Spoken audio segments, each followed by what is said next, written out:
Hello, knowledge ബ്ലോഗറിന്റെ ഇന്നത്തെ ക്ലാസ്സിൽ നമ്മൾ എന്താ ഡിസ്കസ് ചെയ്യാൻ പോകുന്നത്?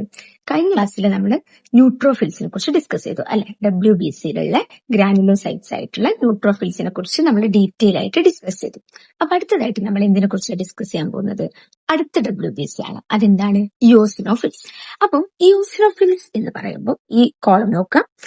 1 to 4% ഓഫ് ഓൾ WBC ആണ് എന്ത്? ഇയോസിനോഫിൽസ് എന്ന് പറയുന്നത്. അപ്പം ന്യൂട്രോഫിലിന്റെ ഫംഗ്ഷൻ നമ്മൾ പറഞ്ഞു ഫാഗോസൈറ്റോസിസ് ആണ്. ഇയോസിനോഫിലിന്റെ ഫംഗ്ഷൻ എന്താ? ഇയോസിനോഫിൽ എന്ന് പറയുന്നത് ആന്റി അലർജിക് അല്ലെങ്കിൽ അലർജിക് റിയാക്ഷന് എഗെയിൻസ്റ്റ് ആയിട്ട് ആക്ട് ചെയ്യുക. അതായത് നമ്മുടെ ബോഡിയിലേക്ക് ഒരു സബ്സ്റ്റൻസ് വരുന്ന സമയത്ത് നമ്മുടെ ബോഡിയിൽ എന്ത് ചെയ്യും? അലർജി ഉണ്ടാവും അല്ലെ. ആ ചില സബ്സ്റ്റൻസിനോട് നമ്മുടെ ബോഡിക്ക് അലർജി ഉണ്ടാവും. അപ്പൊ അങ്ങനെയുള്ള സബ്സ്റ്റൻസ് വരുന്ന സമയത്ത് അവിടെ അലർജി ഇല്ലാതെ നിൽക്കാൻ ഹെൽപ്പ് ചെയ്യുക എന്നുള്ളതാണ് എന്തിന്റെ ഫംഗ്ഷൻ? ഇയോസിനോഫിൽസിന്റെ ഫംഗ്ഷൻ. ഓക്കെ. അപ്പം നമ്മുടെ ബോഡിയിൽ വരുന്ന ഡിഫറെന്റ് ആയിട്ടുള്ള ആസ്മ പോലുള്ള അലർജി, അല്ലെങ്കിൽ ഇപ്പൊ എന്തെങ്കിലും പാരസൈറ്റിക് ഇൻഫെക്ഷൻസ്, ഇപ്പൊ ഹെൽമിൻസ് ഒക്കെ ഇൻഫെക്ട് ചെയ്യുന്ന സമയത്ത് നമുക്ക് അലർജി ഉണ്ടാവും. ഇങ്ങനെയുള്ള അലർജി, ഇതിനൊക്കെ എഗെയിൻസ്റ്റ് ആക്ട് ചെയ്യാണ് എന്തിന്റെ ഫംഗ്ഷൻ? ഈ ഇയോസിനോഫിൽസിന്റെ ഫംഗ്ഷൻ. അലർജിക് റിയാക്ഷൻ ഇതിന്റെ റോൾ എന്താന്ന് ചോദിച്ചാൽ ഇത് അലർജി കോസ് ചെയ്യുക അങ്ങനെയൊന്നും ചെയ്യുന്നു. പക്ഷെ അലർജിക് റിയാക്ഷൻ ഒരു അലർജി ഉണ്ടാക്കുന്ന സാധനം നമ്മുടെ ബോഡിയിലേക്ക് വരുന്ന സമയത്ത് എന്ത് ചെയ്യും? ആ അലർജി ഉണ്ടാക്കുന്ന സൈറ്റിലേക്ക് ഈ ഇയോസിനോഫിൽസ് അട്രാക്ട് ചെയ്യും. എന്നിട്ട് എന്ത് ചെയ്യും? ഇത് അവിടെ വെച്ചിട്ട് കുറെ പ്രോട്ടീൻസ്, കുറെ സബ്സ്റ്റൻസുകളെ produce of major basic protein എന്നൊക്കെ പറയുന്ന കുറെ പ്രോട്ടീൻസ് ഉണ്ട്. ആ പ്രോട്ടീൻസിനെയും സെക്രേഷൻസിനെ കുറിച്ച് നമ്മൾക്ക് പറയുന്നതാണ്. അപ്പൊ ഇത് പ്രൊഡ്യൂസ് ചെയ്യുന്ന സമയത്ത് എന്ത് ചെയ്യും?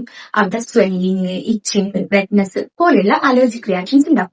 അപ്പൊ ഇത് ഡയറക്ട്ലി അല്ല, പക്ഷെ സംടൈംസ് എന്ത് ചെയ്യും? ഇയോസിനോഫിൽസ് ഈ അലർജിക് റിയാക്ഷൻസിനെ എന്ത് ചെയ്യാൻ, എക്സാജറേറ്റ് ചെയ്യാൻ ഒരു റീസൺ ആണ്. ഇനി ഇയോസിനോഫിൽ എന്ന് പറയുന്നത് എന്താണ്?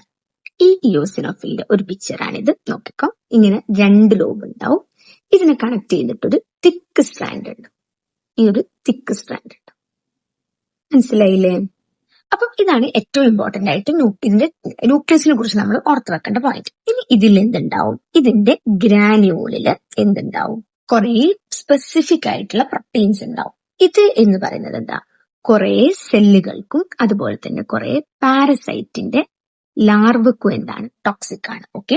അപ്പൊ ഇയോസിനോഫിലിന്റെ മെയിൻ ഫംഗ്ഷൻ എന്ന് പറയുന്നത് എന്താ? അലർജിന് എഗെയിൻസ്റ്റ് ആയിട്ട് ആക്ട് ചെയ്യും. അപ്പം അതിന് വേണ്ടിയിട്ട് എന്തുണ്ടാവും? ഇയോസിനോഫിലിന്റെ ഗ്രാനുൾസിന്റെ ഉള്ളിൽ കുറെ സ്പെസിഫിക് ആയിട്ടുള്ള പ്രോട്ടീൻസ് ഉണ്ടാവും. മനസ്സിലായില്ലേ?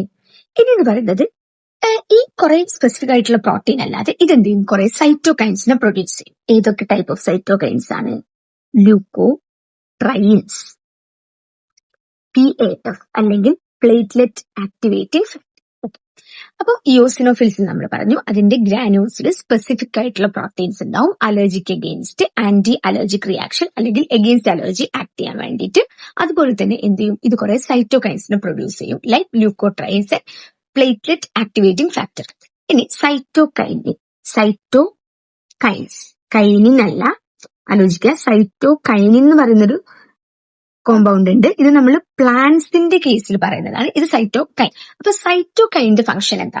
സൈറ്റോകൈൻ എന്ന് പറഞ്ഞാൽ ജസ്റ്റ് ആലോചിക്കുക, ഇതൊരു മെസ്സഞ്ചർ ആയിട്ട് ആക്ട് ചെയ്യുന്നതാണ്. അപ്പം അതായത് ഇപ്പൊ 2 സെല്ലുകളുണ്ട്. ഒരു സെല്ലിലേക്ക് എന്ത് ചെയ്തു? ഒരു ആന്റിജൻ വന്നു അല്ലെങ്കിൽ ഒരു പത്തോജൻ വന്ന് അറ്റാക്ക് ചെയ്തു.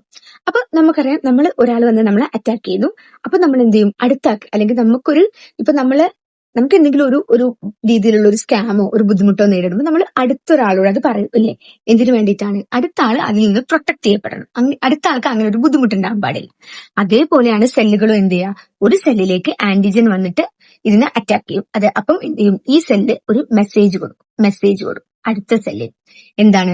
എന്റെ അടുത്ത് ഒരു ആന്റിജൻ വന്നിട്ടുണ്ട്, എന്നെ ഒരു പത്തോജൻ വന്ന് അറ്റാക്ക് ചെയ്യുന്നുണ്ട്, ഇത് നിന്റെ അടുത്ത് വന്ന് നിന്നെയും അറ്റാക്ക് ചെയ്യാൻ സാധ്യത ഉണ്ട്, അതുകൊണ്ട് സൂക്ഷിച്ചോ എന്ന് പറഞ്ഞിട്ട്. അപ്പൊ ഈ സെല്ല് എന്ത് ചെയ്യും? ഈ പത്തോജൻ അടുത്തേക്ക് വന്നാൽ, അടുത്ത സെല്ലിലേക്ക് വന്നാൽ എന്താ ചെയ്യേണ്ടത്? അതിനു വേണ്ടിയിട്ടുള്ള പ്രിപ്പറേഷൻസ് ഒക്കെ തുടങ്ങും. അതായത് അതിനു വേണ്ടിയുള്ള കോമ്പൗണ്ട്സ് പ്രിപ്പയർ ചെയ്യും. അതുപോലെ തന്നെ ഇൻഫ്ലമേറ്ററി റിയാക്ഷൻസ് ഉണ്ടാക്കും. അപ്പൊ അങ്ങനത്തെ സബ്സ്റ്റൻസ് ആണ് സൈറ്റോകൈൻസ് പറയുന്നത്. അപ്പൊ സൈറ്റോകൈൻസിനെയും എന്ത് ചെയ്യുന്നുണ്ട്? ഈ ഇയോസിനോഫിൽസ് പ്രൊഡ്യൂസ് ചെയ്യുന്നുണ്ട്. ഇനി ഇയോസിനോഫിൽസിൽ നമ്മൾ ഏറ്റവും ഇമ്പോർട്ടന്റ് ആയിട്ട് ഓർത്ത് വെക്കേണ്ടതാണ് എന്താ? ന്യൂട്രോഫിലിൻ നമ്മൾ നേരത്തെ പറഞ്ഞില്ലേ? ആ ന്യൂട്രോഫിൽസ് കൂടുതൽ ടിഷ്യൂ പൂളിലാണ് ഉണ്ടാവുക പറഞ്ഞു. അതേപോലെ തന്നെയാണ് ഇയോസിനോഫിൽസ് ഈ പെരിഫറൽ ബ്ലഡിൽ ഭയങ്കര കുറച്ചു കാലം ജീവിക്കുള്ളൂ. ഇത് പെട്ടെന്ന് ടിഷ്യൂവിൽ പോയിട്ട് എന്ത് ചെയ്യും? ഇയോസിനോഫിൽസ് എന്ത് ചെയ്യും?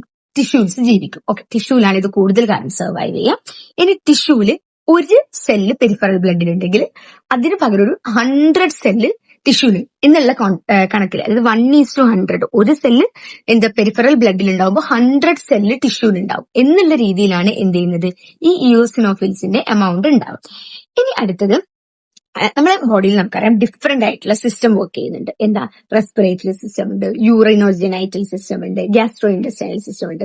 അപ്പൊ ഈ സിസ്റ്റത്തിലൊക്കെ ഡിഫറെന്റ് ആയിട്ടുള്ള അലർജി, ഇപ്പൊ റെസ്പിറേറ്ററി സിസ്റ്റം നമ്മൾ റെസ്പയർ ചെയ്യുമ്പോൾ, ഫുഡ് കഴിക്കുമ്പോൾ ഗ്യാസ്ട്രോ ഇൻഡസ്ട്രൈനൽ സിസ്റ്റത്തില്, അതുപോലെ തന്നെ നമ്മൾ യൂറിനറി ട്രാക്കും ഒക്കെ എന്താണ് എക്സ്റ്റേണൽ എൻവയോൺമെന്റ് ഒക്കെ ആയിട്ട് കോണ്ടാക്ട് വരുന്നുണ്ട് അല്ലേ.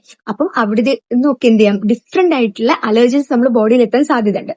അപ്പൊ ഇതിനെ റിയാക്ട് ചെയ്യാൻ വേണ്ടിയിട്ട് എന്താ, എല്ലാ ട്രാക്കിലും ഡിഫറെന്റ് ആയിട്ടുള്ള ഇയോസിനോഫിൽസ് ഉണ്ട്. ഓക്കെ, മനസ്സിലായില്ലേ? ഓക്കെ. ഇനി അടുത്തത്, ഈ ഇയോസിനോഫിലിന്റെ ഫങ്ഷൻസിനെ ഏറ്റവും കൂടുതൽ, അതായത് ഇപ്പൊ നമ്മുടെ ബോഡിയിൽ എല്ലാത്തിന്റെയും ഫങ്ഷൻസിനെയും എന്താ റെഗുലേറ്റ് ചെയ്യുന്നത് ആരാണ്? കുറെ സബ്സ്റ്റൻസുകളാണ് അല്ലെ. ഒരു സബ്സ്റ്റൻസിനെ റെഗുലേറ്റ് ചെയ്യാൻ വേറൊരു സബ്സ്റ്റൻസ് ഉണ്ട്, അതിനെ റെഗുലേറ്റ് ചെയ്യാൻ വേറൊരു സബ്സ്റ്റൻസ് ഉണ്ട്. അങ്ങനെ കണക്റ്റഡ് ആയിട്ടാണ് നമ്മുടെ ബോഡിയിൽ എല്ലാ സിസ്റ്റവും അല്ലെങ്കിൽ എല്ലാ ചെറിയ ചെറിയ കെമിക്കൽസും നിൽക്കുന്നത്. ഓക്കെ, ഇപ്പൊ നമ്മൾ റെസ്പിറേഷൻ ഒക്കെ പറയുന്ന സമയത്ത് പറഞ്ഞിട്ടുണ്ട്, ഇപ്പൊ PCO2ന്റെ എമൗണ്ട്, അതുപോലെ തന്നെ PO2ന്റെ എമൗണ്ട്, ഇതൊക്കെ ഡിപ്പെൻഡ് ചെയ്തിട്ടാണ് ഹീമോഗ്ലോബിനുമായിട്ട് ഏത് കോമ്പൗണ്ടാണ്, ഏത് ഗ്യാസ് ആണ് കോമ്പൗണ്ട് ഫോം ചെയ്യുന്നത് ഉള്ളത് ഡിപ്പെൻഡ് ചെയ്യുന്നത്. അതുപോലെ തന്നെ ഇയോസിനോഫിൽ ഇപ്പം ചില സ്ഥലത്ത് അലർജൻസ് വരുന്ന സമയത്ത് അവിടെ കൂടേണ്ടി വരും, അലർജൻസ് ഇല്ലാത്ത സമയത്ത് അത് ഭയങ്കരമായിട്ട് ഒരു ആവശ്യത്തിന് മിനിമം ലെവലിൽ നിന്നാൽ മതി. അപ്പൊ ഇങ്ങനെയുള്ള ഡിഫറെന്റ് ആയിട്ടുള്ള ഇയോസിനോഫിൽസിന്റെ ഫങ്ഷൻസിനെ മെയിൻറ്റെയിൻ ചെയ്യുന്നത് ആരാണ്? ഇന്റർലൂക്കിൻസ് ആണ്. ഇന്റർലൂക്കിൻ, അതിൽ ഇന്റർലൂക്കിൻ 5 ആണ് ഏറ്റവും കൂടുതൽ ഇയോസിനോഫിൽസിന്റെ ഫങ്ഷൻസിനെ റെഗുലേറ്റ് ചെയ്യുന്നത്. ഓക്കെ,